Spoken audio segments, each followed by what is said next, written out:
Greek salad is my go-to salad, and it always tastes better at a restaurant. I think I know why. It starts with the dressing. This recipe makes a huge amount. I've cut it by about 75%, and you're still gonna get plenty, but keep it on hand because not only is it great on the salads, it makes delicious marinades as well. Starts with Dijon mustard. This is gonna be our emulsifier that brings our oil and vinegar together.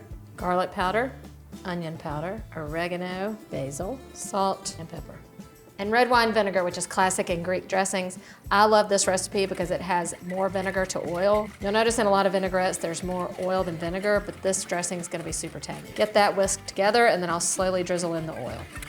I like to whisk in my oil last so that it kind of emulsifies a little bit better. But at the end of the day, it'll still separate back out, so you always need to shake it before using. This is the secret ingredient to making your Greek salad taste like that you get in a restaurant. Another great thing about making this homemade is that you've already got everything on hand, so it doesn't cost anything. A Greek salad is always my go-to at any restaurant. It's just filled with the best things. All of this crunchy lettuce, fresh veggies, here's how it's done. I'll start with romaine. Romaine is the classic lettuce in a Greek salad. I just love it because it's so cold and crunchy.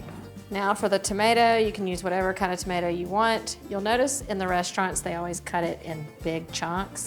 I like a size that's a little more manageable. Of course, you gotta have red onion and cucumber.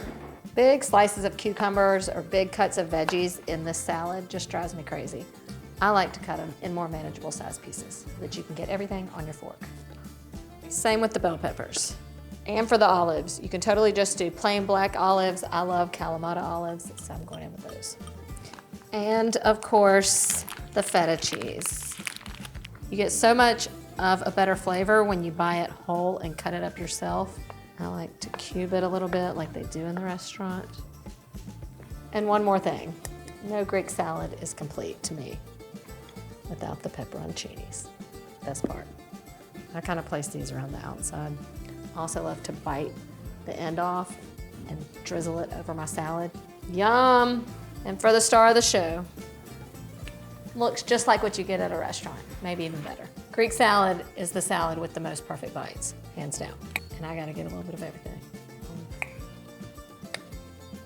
Can I do it? That is the real deal. It's the perfect amount of crunchy, cold, salty, tangy. You've got to make this salad. This is one I promise you'll want to eat. Opa. Greek dressing, house dressing, Greek dressing, house dressing, Greek dressing, house dressing, Greek dressing, house dressing, house dressing. Oops.